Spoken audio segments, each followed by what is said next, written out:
There is a number that doesn't quite fit in your head at first: $85 trillion. That is not global GDP, that is the total wealth of one generation.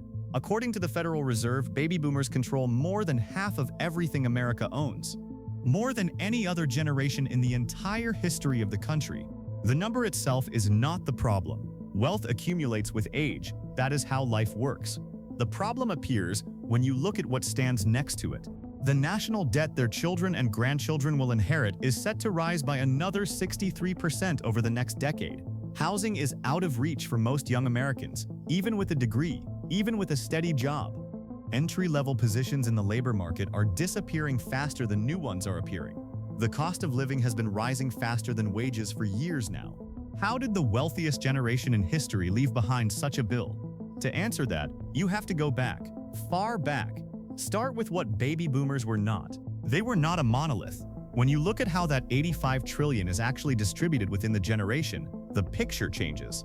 3/4 of that sum belongs to the top 10% of its wealthiest members. The other 90% are ordinary people, most of whom never made decisions about the country's economic policy and did not especially benefit from those who did. That is important to keep in mind. The story of baby boomers is not the story of the generation as a whole. It is the story of a small part of it that rose to the top and did what it did there. But to understand exactly how that became possible, you have to look further back to when that generation was just being born. Congress passes the law that would go down in history under the simple name GI Bill. On paper, it was one of the most generous social programs America had ever seen. Veterans returning from the war received subsidized education, low-cost mortgages, and unemployment benefits. Millions of families were able to buy their first homes. For the first time, send their children to college. For the first time, truly feel that tomorrow would be better than today. Those were the families that would later raise the children we call baby boomers. But the phrase "for all veterans" only sounds convincing until you start looking at how the law worked in practice. Black veterans returned home with the same papers, but banks denied them. Universities would not accept their applications because of segregation. Local Veterans Administration offices in many southern states simply did not process their documents. Not lost, not delayed, just not processed, as if those people did not exist. Veterans from rural areas faced a different problem. In their counties, there was no bank, no university, and no basic infrastructure that would let them use what the law formally promised them. The GI Bill worked, but not equally for everyone. It strengthened those who already had positions. It bypassed those who did not. And the children of the families that ended up among the winners grew up in conditions no previous generation had known: stability, education, homeownership, and the confidence that the future existed and would be better than the present. A generation does not choose the conditions into which it is born. That is important to remember, especially when those conditions are what shape everything that follows. By the late 1950s, counselors from Europe were beginning to arrive at American summer camps, and they were puzzled. The cultural historian Lawrence Samuel documented their accounts. American children seemed unusually self-assured for their age. They talked more about cars and television than about games. Parental love was expressed through purchases, not through restrictions and not through discipline. Adult authority had to be earned, proven, explained. The word that appeared most often in their reports was spoiled. That sounds like criticism, but it was more of a description of what happens when an entire generation grows up in conditions of abundance that previous generations simply never knew. Post-war psychological thinking promoted the idea that children should be treated as equals, and authoritarianism harms personality development. Parents followed that sincerely. They wanted something better for their children. The question comes later: what happens to those beliefs when the children grow up and gain real levers of power? In the 1960s, they took to the streets. The real wave, anti-war marches, the civil rights movement, a direct challenge to corporate America. Young baby boomers seemed to be changing the country, and in some ways they really were. But there was another story, one told less often. Of the 2.7 million Americans who went through Vietnam, about 80% came from poor working-class families. They did not have the money for a student deferment from the draft. They were not marching on campuses. They were fighting, coming home to a country that was already beginning to change in ways that did not favor them. While one part of the generation was building counterculture and challenging the system, another was simply trying to survive inside the very system the first part was loudly criticizing. That internal split would matter deeply later. It explains why the image of the generation of change diverged so sharply from what happened once that generation came into real power. By the early 1980s, it was clear where things were headed. A Business Week report from as far back as 1966 had already captured something telling. Employers were so desperate for workers that Ford and other major companies were driving through Appalachia and the Ozarks, recruiting people on the spot. A labor shortage meant one thing: young, ambitious people could move up quickly. The corporate ladder was much shorter than it is today. That was when what journalists called the yuppie era emerged. Young professionals from the baby boom generation were entering finance, corporate management, and politics. Wall Street was expanding. The idea that a company's main job was to maximize profits for shareholders was becoming the dominant business philosophy. Corporate raiding became its own industry. Companies were taken over, assets were sold off piece by piece, workers were laid off by the thousands, and this was called optimization. In 1981, Reagan fired more than 11,000 striking air traffic controllers. One decision. The signal that sent to the entire country was crystal clear. Breaking a union was no longer a political risk. It was an acceptable business strategy.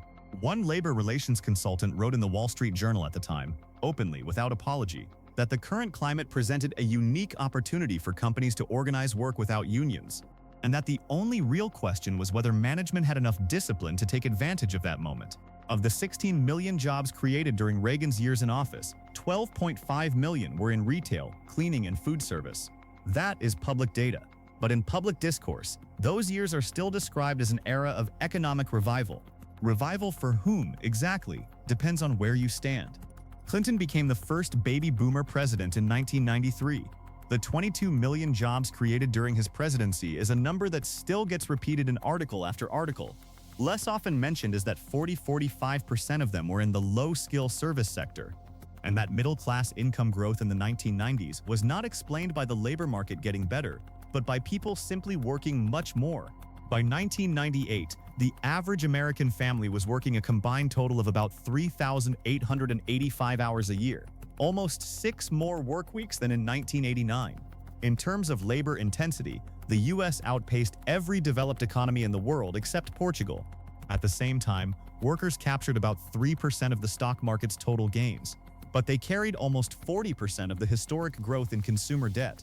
When people talk about the prosperous 90s, it is important to understand whose prosperity they mean. There is a separate group within the baby boomer generation that is rarely discussed. Researchers call them Generation Jones, those born roughly between 1955 and 1964. Formally, they are baby boomers. In lived experience, they are a completely different story. They came of age in an economy that had already fundamentally changed. No guaranteed employment. Wage stagnation almost immediately. Watergate and Vietnam shaped their attitude toward institutions before they even got the right to vote. And it was deep distrust, not hope for change. Added to that was nuclear anxiety, which in the 1960s was not an abstract background but a real, tangible fear. Teachers at the time documented a troubling trend. Mushroom clouds were appearing all over children's drawings. A common joke went, "What do you want to be when you grow up, if you grow up?" When an entire generation is shaped by the sense that the future may not exist, that changes how it later makes decisions. Long-term planning requires faith in the long term. If that faith is absent, short-term survival takes its place. Today, baby boomers make up about 20% of the US population, yet they hold 43% of the seats in the 119th Congress and almost 60% of the seats in the Senate. Decisions about the pension system, climate policy, and public debt are being made by people who will not face the long-term consequences of those decisions, or will face them last. That is not malicious intent, it is structure. But structure has consequences, whether or not they were intended. Generation Z is entering adulthood under conditions no previous post-war American generation has faced in such concentration. Housing, student debt, disappearing entry-level jobs, asset inflation that automatically enriches those who already own and makes ownership increasingly unreachable for those just starting out. At the same time, young people who ask these questions are often described with the same familiar vocabulary: lazy, spoiled, want everything right away. That is exactly what was said about every previous generation when it began asking uncomfortable questions. The pattern is obvious. So how did this become possible? Not because an entire generation acted with malicious intent. Most people are not built that way. The corporate raider of the 1980s believed that efficient markets create shared prosperity. The politician who signed free trade agreements believed that cheaper goods would raise everyone's standard of living. The voter who supported deregulation hoped for growth.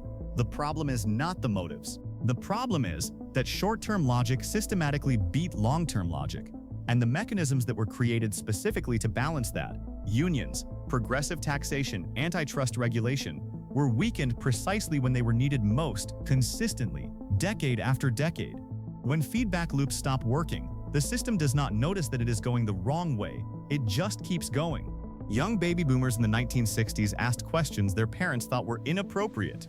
Some of them moved to the top and closed those same questions off for the next generation. Now the next generation is opening them again. The circle has closed. But with each turn, the conditions are a little worse, because each time something gets dismantled and never restored.